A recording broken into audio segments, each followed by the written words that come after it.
하나님 말씀 마태복음 24장 3절로 14절까지 받겠습니다.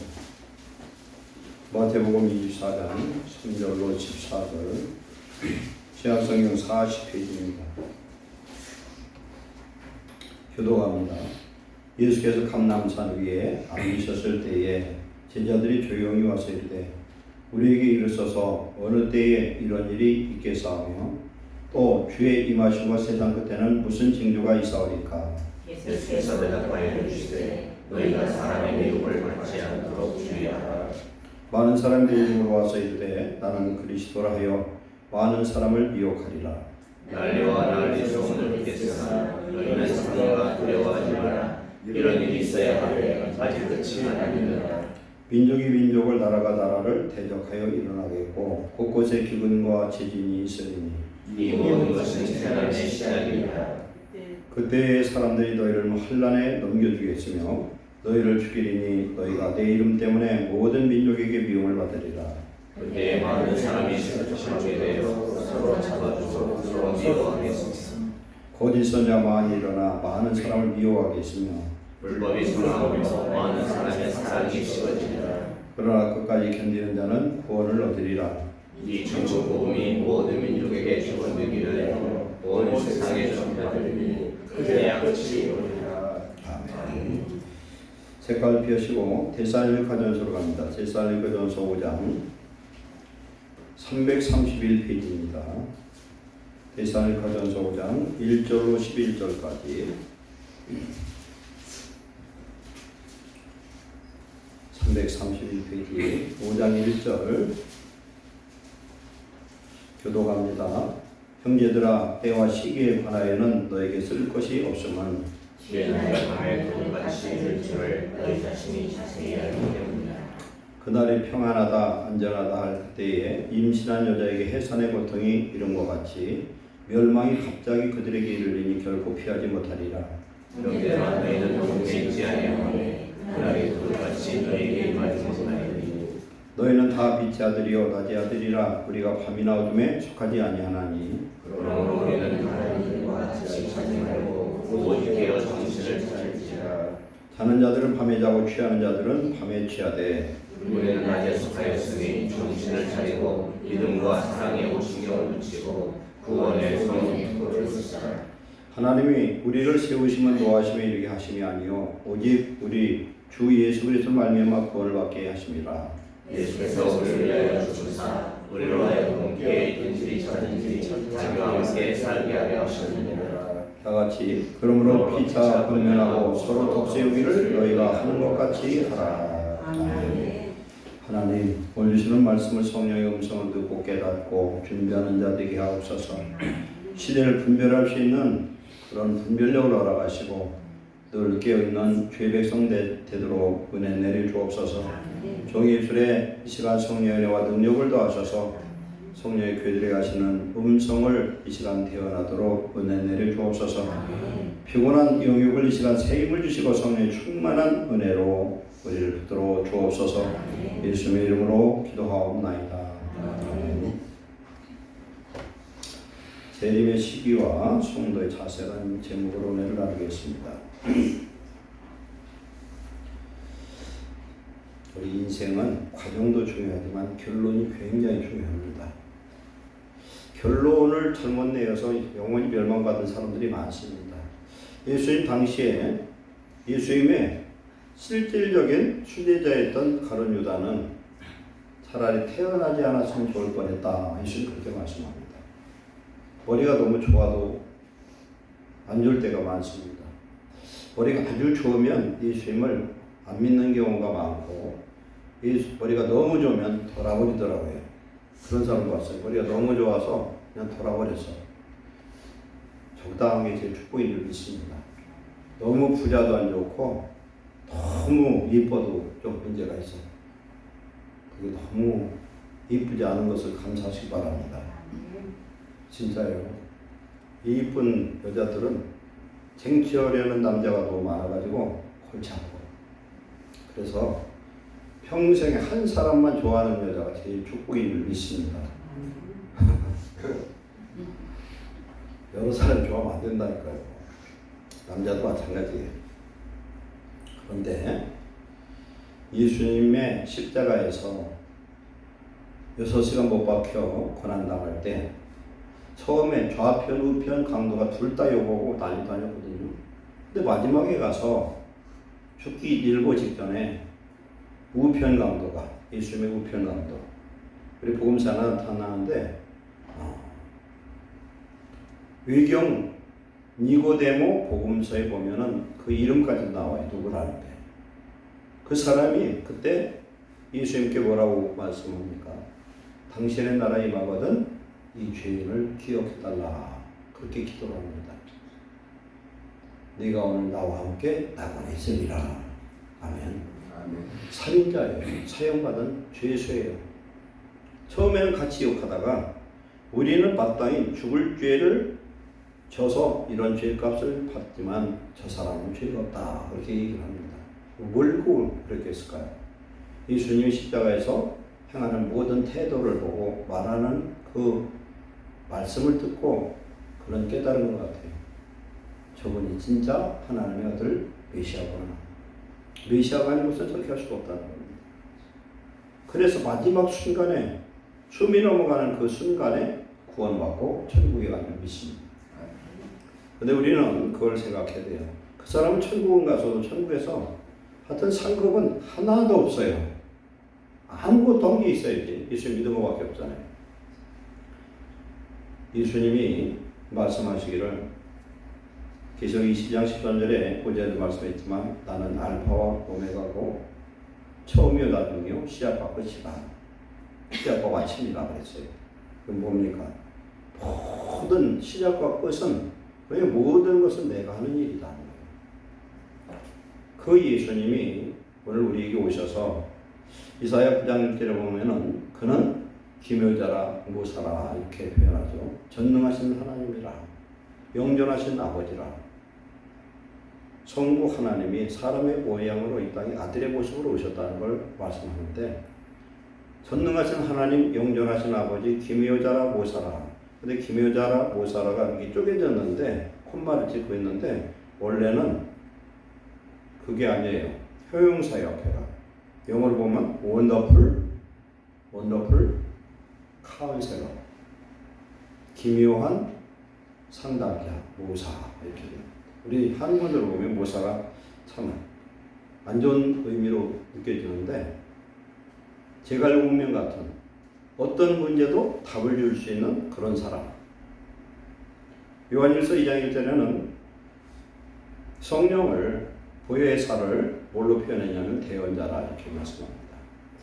소송으로 하면 민사든 형사 소송을 하면은 변호사를 잘 사면 그 소송을 이길 수가 있어요. 변호사를 잘 사야 돼요. 그러니까 저는 죄인들 있죠. 못돼 먹은 정치인들 보면은 세상의 변호사가 수십 명인 경우도 있어요. 그게 이름만 돌리는 것 같아도 그렇지 않아요. 엄청난 돈을 줍니다. 그러면은요 판사가 그 사람들 함부로 올 수가 없어요. 그게 보면은 법무부 장관 하던 사람도 있고 검찰총장 하는 사람도 있고 별별 사람이 다 있어요. 거기에. 그래서 대기업들은 그들의 법률 고문들 보면 쟁쟁합니다. 우리가 봐서는 그냥 지는 것 같은 나중에 보면요 결론이 잘 나요. 그렇거든요. 우리 예수님은 하여튼 신비한 상담자로 오늘 우리 속에 우리의 고일로 오신 줄 믿습니다. 예수님이 세상을 창조했고 마지막 날 심판하실 건데 심판의 주로 이 땅에 오시는 줄 믿습니다. 그래서 모든 세상의 일들을 마지막 날 오시면 와서 심판하시겠다는 겁니다. 그래서 죄값은 반드시 있어요. 그러나 예수 믿는 저와 여러분들은 우리의 죄를 예수님이 대속했기 때문에 죄값은 치르지 않는다. 그러나 예수를 믿고 죄를 지면은 죄값을 치르는 게 아니라 하나님의 징계를 받아요. 고린도전서 11장 32절에 우리가 죽게 판단받는 것은 이유가 뭐냐? 세상 사람과 함께 정죄함, 심판을 받지 않게 하기 위해서 하나님이 죄에 대한 그런 징계를 하시는 것이다. 그래서 이게 무슨 죄를 져도 나는 상관이 없다. 그건 안 그래요. 예수를 구원받아도 구원을 이룰 수도 있습니다. 성경은 분명히 두렵고 떨림으로 내 구원을 이루라고 했고, 오늘 우리는 오늘 말씀을 통해서 우리가 정말 깨어 있어서 예수님이 오실 그날을 준비하는 귀한 성도 되시길 축원합니다. 어떤 불교 신자 여선생이 있었어요. 갓 부임한 여선생님이 수업에 뭘 얘기하는지 몰라도 불교의 인과응보를 설명을 합니다. 인과응보가 뭐예요? 인과하면은 내 허물 죄 때문에 보응을 받는다는 거예요. 그러면서 이 선생님은 그 얘기를 해요. 개를 죽이면 개로 태어난다. 개미를 죽이면 개미로 태어난다. 했더니 어른 똑똑한 학생이 손을 딱 들고 그래요. 하나님이라네. 선생님, 사람 죽이면 사람으로 태어나겠네요. 그게. 그 말이 돼요, 그게? 사람 죽이면 어떻게 사람으로 태어나? 그 자체가 잘못된 거지. 불교는 인과응보, 윤회, 환생을 얘기합니다. 잘못하면은 짐승으로 태어난다는 거죠.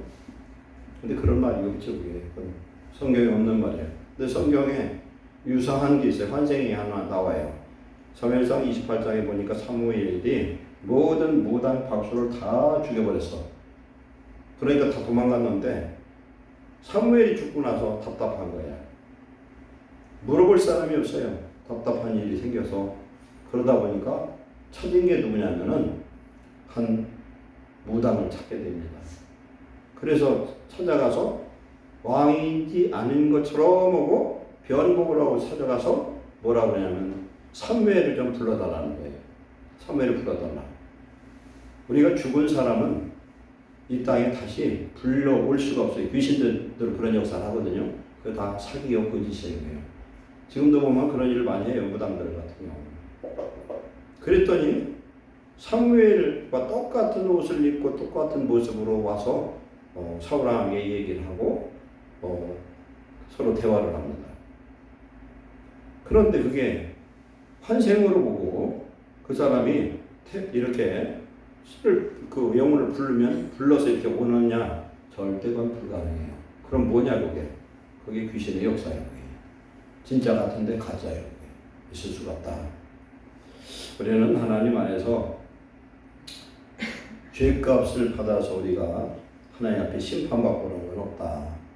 대신에 용서받지 못하는 죄가 한 가지 있어요. 히브리서 6장과 10장에서 말씀하는 건 예수님을 두 번 십자가 못 박는 것. 내가 성령을 맛보고 하나님의 은혜와 구원을 경험한 사람이, 성령 받은 사람이 예수님을 배신하는 경우는 다시 속죄할 길이 없다는 거예요. 그건 왜 그러냐면요. 회개가 안 돼요. 회개를 아무리 하려고 할 수가 없어요. 그래서 회개를 아무리 하려고 해도 안 되는데 이 사람들이 어디에 빠지냐면 구원파에 빠져요. 왜 그러냐면 구원파는 한 번 구원받으면 영원한 구원이다. 그렇게 얘기하고 영혼은 거룩하지만 육체는 이건 악하기 때문에 어쩔 수가 없다는 거예요. 그래서 죄를 져도 상관없고 회개를 위해서 기도할 필요 없다는 거예요. 그건 가짜예요. 오늘날 미혹된 이런 일들이 세상에 너무 많습니다. 오늘 말씀 마태복음 한번 보겠습니다. 감람산은요, 오늘 여기 식당에 가면은 사진이 있는데 그 사진을 어디서 찍었냐면 감람산에 찍었어요. 감람산이 지금 성전산, 시온산이라고 부르는 예루살렘 그 성전이 있는 곳보다 약간 높아요. 한 100m 그 정도로 볼 거예요. 그래서 이렇게 보면은 내려다 보여요. 그러면은 여기 감람산에서 예수님이 저기 승천했어요. 500여 성도 보는 가운데 그 사이가 뭐냐면 그게 기드론 골짜기예요. 깊은 골짜기예요. 이 골짜기 때문에 여기가 난공불락의 성읍이 돼가지고 옛날에 예루살렘 성을 다윗이 맨 마지막에 정복을 합니다. 여호수아가 가나안을 정복했는데 정복하지 못했던 곳이 두 군데가 있는데 하나는 헤브론은 여호수아 때 그때 있고 하지 못한 것이 무슨 성이냐면 예루살렘이에요. 여부수성. 그것을 다윗성이라고 부르고 나중에 예루살렘으로 바꿔지거든요. 그랬는데 감람산 위에서 앉아서 설교할 때 예수님이 십자가 달리고 죽기 바로 전에 감람산 이 강화 설교 아주 진수의 그런 설교들 많이 하셨거든요. 그런데 바로 이전에 보면은 종말의 때 돌 하나에 돌 하나도 남기지 않는 그런 어떤 예루살렘에 파멸이 있을 것을 말씀할 때에 제자들이 조용히 와서 묻습니다. 어느 때에 이런 일이 있고 주의 임하신 재림이 세상 끝에는 무슨 징조가 있겠습니까? 우리가 기억해야 되는 건 분명히 하나님이 주신 예언의 말씀 그대로 예수 모신다는 겁니다. 그러면은 우리가 지금 믿고 의지하는 모든 눈에 보이는 것들은 다 없어져요. 전부 다 불타요. 노아 때는 물로 깨끗하게 씻었으나 마지막 종말 때는 물로 씻어도 되는 게 아니에요. 진짜 이 더러운 걸 없애는 방법은 물로 씻는 방법이에요. 근데 요새는 물로 씻어도 되지 않아. 태평양에서 고래를 잡거나 큰 물고기를 잡아서 뱃속을 보면요, 플라스틱으로 꽉 차 있대요. 그리고 태평양 한가운데 막 인공섬이 있어요. 쓰레기섬이. 이게 해류를 따라 와가지고 어마어마하게 몰려들어요. 그리고 저런 무인도의 섬도 보면 쓰레기들이 그냥 해변가에 질비해요. 얼마나 쓰레기가 많은데. 플라스틱부터 이런 거. 하나님이 이 세상을 보기에 좋았더라 만들었는데 지금 보기에 엄청 나빠요. 환경이 첫째 그렇고, 두 번째는 뭡니까? 사람들의 죄악이 너무나 악하다는 거예요. 이것은 물로 씻어도 안 돼요. 뭘로 해야 돼요? 불로 태워야 돼요. 그래서 물 세례와 불 세례를 꼭 받아야 하나님 안에 정결되는 줄 믿습니다. 물로 내 죄악이 이렇게 씻겨지고 성령의 불로 태워져야만 새로운 피조물로 거듭난 하나님의 자녀가 된 줄로 믿습니다. 그때는 무슨 징조가 있겠느냐? 세상 끝에 예수님 재림 때, 그때는 예수님은 재림의 주로 심판의 주로 오셔요. 계시록 19장 이하에 예수님이 재림하는 모습이 나옵니다. 그때에 예수님 입에서 나오는 양날 검으로 세상을 죽이고 심판합니다. 말씀으로. 그래서 말씀이 성령의 검이라고 그러죠. 4절에 그때 첫 번째 너희가 사람의 미혹을 받지 않도록 주의하라. 사람의 미혹을 받는 첫 번째는요, 말씀 없어서 그래요. 두 번째는 성령을 못 받아서 그래요. 오늘 낮의 말씀처럼 등에 성령의 기름으로 충만하면은 성령으로 기록된 게 하나님의 말씀이기 때문에 성령 받은 사람은, 말씀을 아는 사람은 저절로 분별이 된다. 분별의 은사도 있어요. 그러나 분별의 은사를 받지 않았어도 말씀을 잘 알면, 성령 받은 사람이면 분별을 할 수 있는데, 첫 번째 미혹은 첫 번째 그 징조는 뭐냐면 사람의 미혹. 세상 끝까지 미혹의 역사가 나타나고, 요한계시록에 보면은 3년 반, 한때, 두때, 반때, 1260일 이 세 가지 내용으로 나오는데, 그때 전 세계에 적그리스도가 통치를 하고 전 세계를 미혹을 합니다. 하나님의 말씀을 자주 읽고 가까이에서 하나님의 말씀을 영적으로 성령으로 해석할 수 있는 은혜를 받으시기를 축원합니다. 그래서 말씀을 많이 보는 것도 중요하지만 말씀을 깊이 읽으면 그 말씀에서 여러 가지가 나와요. 그 말씀 속에서 은혜와 능력이, 하나님 주신 은혜와 평강이 우리에게 임하는 줄 믿습니다. 미혹을 받지 않아야 된다. 그래서 말씀을 알아야 되는데, 우리나라 같은 경우 신천지 여기 하나님의 교회 같은 경우는 그 말씀들을 보면은요, 아무리 좋은 대학을 나오고 지식이 있어도 거기에 넘어져요. 왜 그러냐면 이것은 미혹의 영입니다. 미혹의 영. 그리고 하나님 말씀을 그렇게 되면은 아무리 얘기해도 안 들어요. 이 사거리 보면은 지금도 뭐 일주일에 몇 번 젊은 사람들이 딱 편말 붙들고 있잖아. 말 한마디도 안 하고 서 있다 그냥 하잖아요. 그거 보면 참 기가 막혀요. 얘기해서 듣는 사람들이 아니에요. 이제 완전히 사로잡힌 사람들이에요. 신천지 보세요. 얼마나 미쳤는지. 부모, 형제, 뭐 자식 다 버리고요. 그냥 이혼하고 그렇게 해요. 왜 그렇습니까? 그게 구원의 길로 생각하는데, 하나님의 구원의 길은 가장 첫 번째 양심에 삐떨어지면 안 되거든요. 그건 양심도 없어요. 사람은. 거짓말하는 거 아무렇지도 않게 생각해요. 우리 교회를, 종교를 비판하는 것 같은 말씀 안 드리는데, 세계적 종교라고 하면서 거짓말하는 걸 합리화하는 건 그건 절대 잘못된 거예요. 거짓말은 안 되는 거예요. 그래서 거짓말하는 사람은 요한복음 8장 44절에 마귀의 자손이라는 거예요. 마귀의 자손. 근데 예수님 믿으면서도 말을 그냥 되는 대로 거짓말하면 큰일 나요. 그거예요. 왜 그러냐? 거짓말하는 입술이 하는 기도를 하나님은 진실하게 받아주질 않기 때문에 기도가 소용없어요. 그래서 우리 거짓말하면 안 된다. 요한계시록 21장 22장에도 천국 못 들어가는 사람 중에 거짓말하는 자, 거짓말을 지어 만드는 자는 천국 못 간다는 거예요. 보세요. 예수님을 나의 주라 고백하는데 그 진짜 아닌 것 같잖아요. 어떻게 알아? 그게 거짓말은 성도는 절대 해서는 안 된다는 겁니다. 그래서 미혹을 좀 받지 않아야 된다. 3년 반 동안 미혹의 역사가 어마어마하게 나타납니다. 그런데 똑같이 하나님은 그때 3년 반 동안 계시록 7장, 11장, 14장에 나타난 14만 4천 명, 그것은 상징적인 숫자예요. 14만 4천은 그런 의미가 아니에요. 상징적 숫자로 땅끝까지 복음을 증거할 두 증인들, 하나님의 종들이 똑같은 시기에 땅끝까지 복음을 증거하는데 그들이 3년 반 동안 증거할 때에 아무도 그를 죽일 수가 없어요. 근데 마지막 그들이 죽어서 3일 반 만에 부활합니다. 그들이 죽어서 한날 1시에 부활해요. 부활해서 그들이 천국에 올라갔다가 예수님 재림하실 때 부활한 모습으로 예수님과 함께 옵니다. 이들이. 그게 14장에 나타나 계시죠. 그러면 천국에 있던 자들은 어떻게 되냐? 천국에 있던 사람들이 예수님 재림할 때 그때 육체의 부활이 일어나요.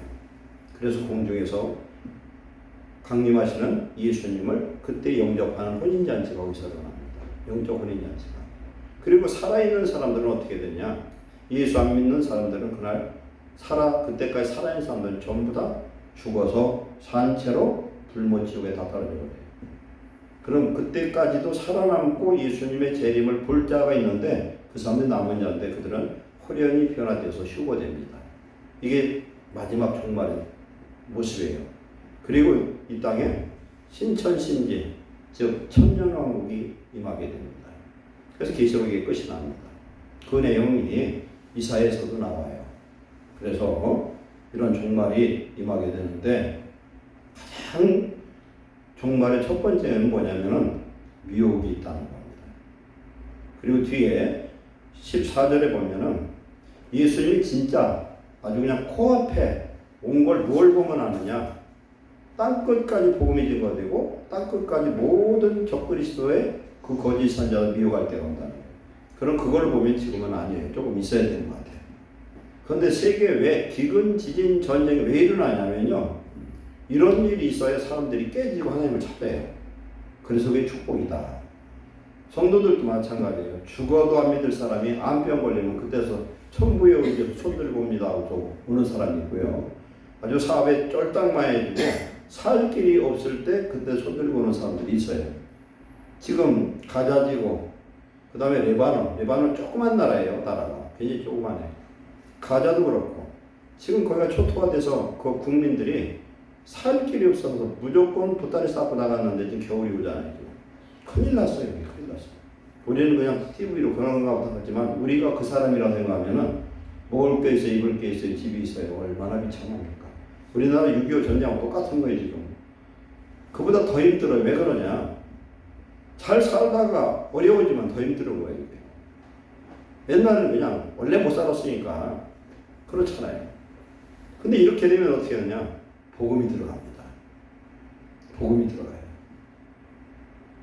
아프가니스탄 그때 전쟁 나가지고 그 난리 났을 때 그로 인해서 사람들이 어디로 많이 가냐면 터키 쪽으로 많이 피난을 왔어요. 그 사람들이 복음을 받아들이고 이슬람 버린 사람이 무진장 많습니다. 환난의 때가 구원의 때인 줄 믿습니다. 그래서 미혹을 조심해야 된다. 미혹에 안 빠지려면 깨어 기도하고 죄짓지 말고 항상 정신을 차려서 기도와 말씀으로 거룩함을 유지해야 되는 줄 믿습니다. 그 미혹은 뭐냐면은 많은 사람이 내 이름으로 내가 예수님이다 하는 적그리스도랑 영어로는 엔티크라이스트예요. 뭐냐면은 자기가 그리스도라 하면서 그리스도를 대적하는 사람, 자기가 하나님이라는 사람 하면서 많은 사람을 미혹할 것이고 난리 소문이 나고 민족과 민족이 지금 전쟁 그렇잖아요. 지금. 우크라이나 전쟁 보면은 지금 재밌게 돌아가요. 지금. 이제 낮에도 말씀했지만 북한군이 거기에 돼가지고 연말까지 한 10,000명 이상 파병한다고 해요. 그런데 지금 상황 보면 그들은 완전히 총알바지예요. 완전히. 그러면 북한이 지금 뒤집어지고 직전인데 이런 사태가 발생되니까 김정은이가 피할 길이 없어요. 지금 상황이. 그래서 하나님이 하시는 일이 있지 않는가 이런 생각을 해봅니다. 기도를 해야 돼요. 북한 무너지는 건 하나님의 손에 달려 있으니까. 그래서 이런 환난 속에서 하나님은 하나님을 찾도록 그들의 마음을 열고, 특히 이슬람 믿던 사람들이 어떻게 됩니까? 자기들이 믿던 알라의 신이 그들을 하나도 도와주는 게 없어요. 그렇잖아요. 뭘 도와줘? 아무것도 도와주지 않으니까 헛긴 빠지죠. 엘리야 때 바알 선자 450명이 지붕을 자해하면서 피를 흘리고 아무리 소리 질러도 바알이 역사하지 못하는 것처럼 똑같습니다. 그러나 우리가 하나님은 우리 합심하여서 기도하면 회개하면 즉시 응답하시는 줄 믿습니다. 하나님은 살아계세요. 모든 신은 귀신의 역사, 하나님 딱 막으면 역사 못해요. 이것이 재난의 시작이라. 재난이 시작되면 믿는 자들이 죽을 자도 많다. 환난과 핍박과 고난 속에 던져질 자도 많죠. 그래서 예수를 믿는 것 때문에 전 세계 국민들이 예수 믿는 사람이 핍박과 고난을 받을 것이고, 10절에 보면은 많은 사람이 실족하게 되어 이제 예수님을 배신하고 형제까지도 고발해서 넘겨주는 그런 일도 있을 것이다. 불법이 성함한다는 건 뭡니까? 그런 죄를 안 지키기 때문에 사랑이 식어질 것이고, 13절에 그러나 끝까지 견디는 자는 구원을 받을 것이다. 그래서 우리의 인내로 우리는 구원을 받는 줄로 믿습니다. 인내할 수 있어야 된다. 오늘 데살로니가 5장으로 가겠습니다. 똑같은 이어지는 맥락으로 때와 시기에 관해서 말씀합니다. 주의 날이 도적같이 임하지만은 깨어있는 자들 등에 성령의 기름을 가득 채워진 사람이, 기도하는 사람은 예수님 절대 도적같이 오지 않는다. 알아요. 맨날 며칠 몇인지는 몰라도 그 때를 분별하잖아요. 그러니까 깨어있으면 되는 거예요. 그러니까 성도들은 두려울 필요가 없다. 성도들은 하나님 안에서 어떻게 보면요, 히브리서 11장 35절에 보면은 죽은 사람이 부활하는 것을 경험했어도 환난당하는 중에 살기를 즐거워하지 않았다는 거예요. 오히려 죽기를 원했던 건 더 좋은 부활을 받기를 원했다. 더 좋은 부활은 뭡니까? 우리가 예수님을 믿었습니다. 에베소 2장 1절에 허물과 죄로 죽었던 우리를 살리셨다고 했어요. 우리는 영적 부활을 1차 경험한 사람이에요. 죽었던 영혼이 우리 살아났어요.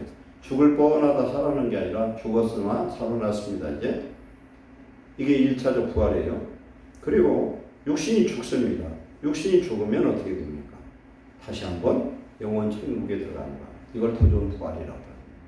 그리고 예수님 오셨을 때에 그때에 모든 사람이 구원받아 천국에 있던 자들이 부활한 그 영광의 모습으로 예수님처럼 부활합니다. 이게 마지막 부활이에요. 성도의 부활은.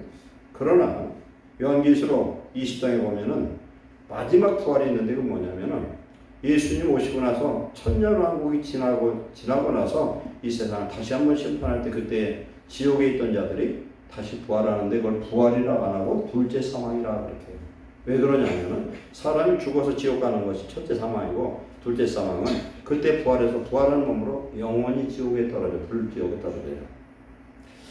우리가 한번 생각을 해봐요. 그게 사실이라고 하면 얼마나 기가 막히고 끔찍한 일인가. 우리는 예수님 믿는 이 믿음만큼은 죽어도 잊어서는 안 될 줄 믿습니다. 이거 잃어버리면 안 돼요. 오늘 고생하고 좀 덜 살아도 상관없는데 예수님이 꼭 구원받는 이 구원만큼은 반드시 우리는 지켜야 된다. 그러나 결심 갖고 안 된다. 우리가 매일매일 스스로 깨있는 자가 예수를 축원합니다. 그래서 절대적으로 믿고 준비된 사람은 예수님을 도적같이 만나지 않는다는 거예요. 왜냐하면 신랑을 맞는 그 신부의 마음, 들러리 10명의 그 슬기로운 처녀처럼 영원한 천국을 사모하는 사람은 주님 오시기를 사모하고 기다리고 깨어있다. 4절에 너희는 어둠에 있지 아니하며 그날이 도둑같이 너에게 임하지 못하리니 너희는 빛의 아들이요 낮의 아들이라. 요한복음 8장 10절에 나는 세상의 빛이 나를 따르는 자는 어둠에 거하지 아니하고 생명의 빛을 얻으리라 그랬어요. 내 안에 오신 이 성령이 뭡니까? 생명이고 빛이에요. 그러면 성령에 붙들린 사람이 세상의 빛이고 등불이 되는 줄 믿습니다. 그래서 가정에서 등불이 돼야 되고 세상에 등불이 돼야 돼요. 근데 그걸 마태복음 5장 16절에 너희의 착한 행실로 세상의 빛이 되라는 거예요. 그러면 성령의 열매는 뭐냐면 착한 행실이에요. 빛의 열매는 모든 착함과 의로움과 진실함의 열매라 그랬습니다. 우리 예수를 믿고 내가 내면만 바뀌는 게 아니라 내면이 온전히 바뀌어지면 내 의면도 바뀌고 내 생각 모든 것이 바꿔져서 세상에 빛된 하나님의 자녀가 된 줄 믿습니다. 그런 사람이 깨어있는 사람이고 빛의 자녀요 낮의 자녀라는 겁니다. 그래서 어둠의 세상에서 빛으로 세상을 밝힐 수 있는 그런 성도가 되어야 될 줄 믿습니다. 자지 말고 이제 깨어 정신을 차려라. 우리는 낮에 속하 있으니 정신을 차리고 믿음과 사랑과 의의 호신경을 붙이고, 호신경이 뭐예요? 옛날에 군인들 보면 가슴에 화살이나 철 같은 거 안 찔리게 하는 거. 요새는 뭐죠 그게? 네? 방탄복. 연평해전에서 그때 싸울 때 그때 북한군은 지들이 미리 공격했거든요. 그때 공격했는데 우리는 뒤에 그걸 반응을 하는데 그 당시에 문재인 대통령 당시라 절대 싸우지 말라고 해가지고 총을 쏴도 여기서는 응사를 못하게 군인들 그때 할 때예요. 그랬는데 연평해전 너무 강하게 이게 전쟁이 일어나니까 쐈는데 그때 연평해전에 참여했던 사람이 탈북한 그 군인이 하나 있어서 그걸 내가 간증을 들어왔어요. 봤더니 그때 100명이 넘게 죽었어요. 북한군들은. 뭐가 다르냐? 우리는 포격을 하면 정확한 그 목표점에 그대로 꽂히는데 쟤들이 쏘면 이거 중구난방으로 올라간대. 그리고 한국군은 쏴도 안 죽는데 맞아도 안 죽는데 왜 그러냐 했더니 방탄복을 다 입고 있대요. 걔들은 어떤 사람도 방탄복을 입은 사람이 없어요. 북한은. 그러니 이게 뭐 장비면에서 어느 정도가 아니야.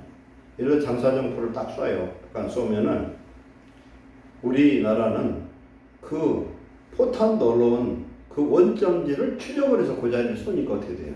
한 번은 쏠지 몰라도 두 번은 못 쏘는 것이 쏘는 그 자리에 있는 사람은 그대로 우리 표적에 맞아 죽는다는 거예요. 우리 무기 기술이 대단하더라고요. 대단해요. 그래서 우리는 정신을 차려야 된다. 호신경 얘기가 그랬네요. 바로 그것이 첫째는 내 마음에 뭐가 있어야 돼요? 의의가 있어야 돼요. 그렇죠?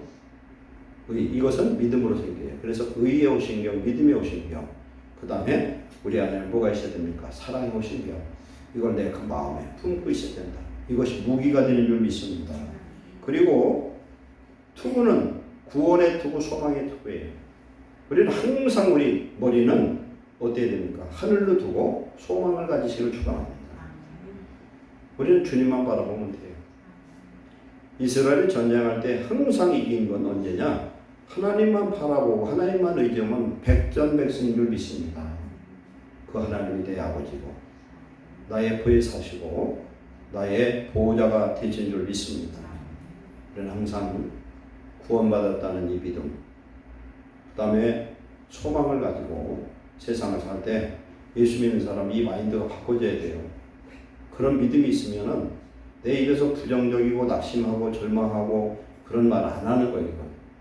아직도 그렇게 하는 건 아직도 내가 믿음으로 변화되지 못해서 그래요.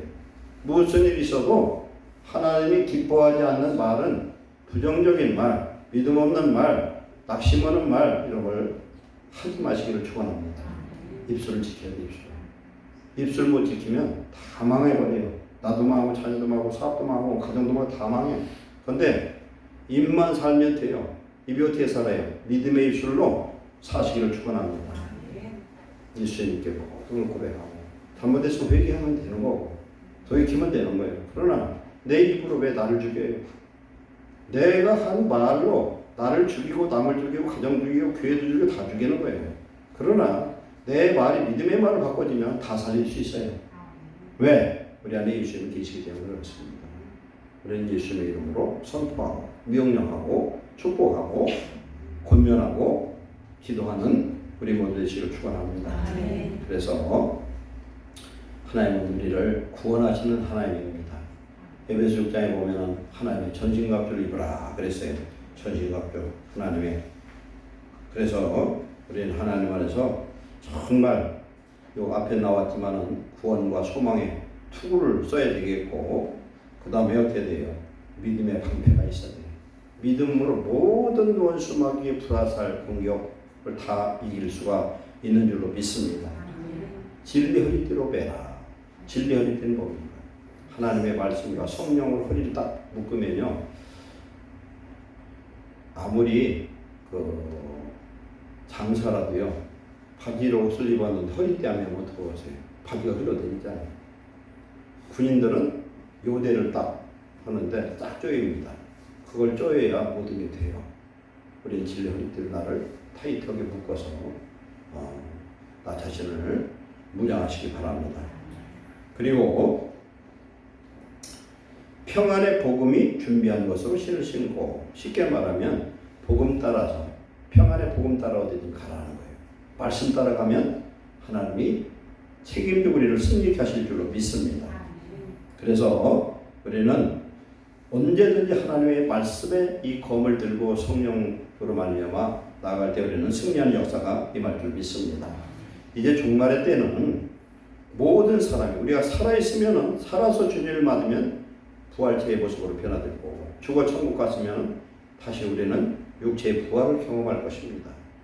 그래서 우리의 결론은 예수님의 재림으로 이 세상 끝난다. 내가 믿고 있자는 내 몸뚱어리든 사람이든 돈이든 뭐든 다 불타서 없어질 것이지만, 우리의 믿음, 내 안에 계신 예수님이 나의 생명이기 때문에 그 생명 안에 우리가 숨겨져 있으면, 감추어진 자가 된다면 우리는 영원한 생명에 거해서 우리가 죽든지 살든지 하나님의 구원받는 자녀가 될 줄로 믿습니다. 그래서 매일매일 우리 자신의 신앙을 점검해서 주님이 언제 오시든지 준비하고 기다리고 영접하고 구원받는 저와 여러분 되시길 축원합니다. 기도하겠습니다. 사랑하는 하나님, 감사합니다. 세상에서 우리가 좋아하는 모든 것들은 의지할 것도 없고 결론은 불에 타서 없어질 것들입니다. 진리의 말씀을 우리가 내 마음에 새기고 말씀 붙들고 주님 오실 그날 의의 소망을 가지고 천국을 소망하면서 우리가 매일매일 살 수 있도록 은혜 내려 주옵소서. 오늘 우리의 삶 속에서 어려움과 고통이 있어도 감사하게 하시고 예수의 이름으로 이기는 승리의 역사를 매일매일 경험하도록 축복해 주옵소서. 예루살렘께 충성된 일꾼들에게 더욱 믿음의 복을 주시고 소망을 주시고 사랑하게 하시고 이 땅에서 주의 뜻을 이행할 수 있는 그리스도의 일꾼으로 완전 무장하여 악한 원수막에 싸워 이기는 기도의 하나님 군사들이 되도록 축복해 주옵소서. 이 교회를 중심으로 하나님 믿음으로 하나 되게 하시고 다시 오실 예수님을 소망하게 하시고 하나님을 사랑하고 우리 형제를 사랑함으로 우리가 세상에 빛이 되고 하나님의 놀라운 축복자들이 될 수 있도록 우리를 붙들어 주시옵소서. 오늘 찬양 예배에 수고하는 모든 손길들, 예배하는 모든 자들을 복 주시되 하나님의 자녀의 권세와 축복을 주시옵소서. 예수님의 이름으로 축복하고 기도하옵나이다. 아멘.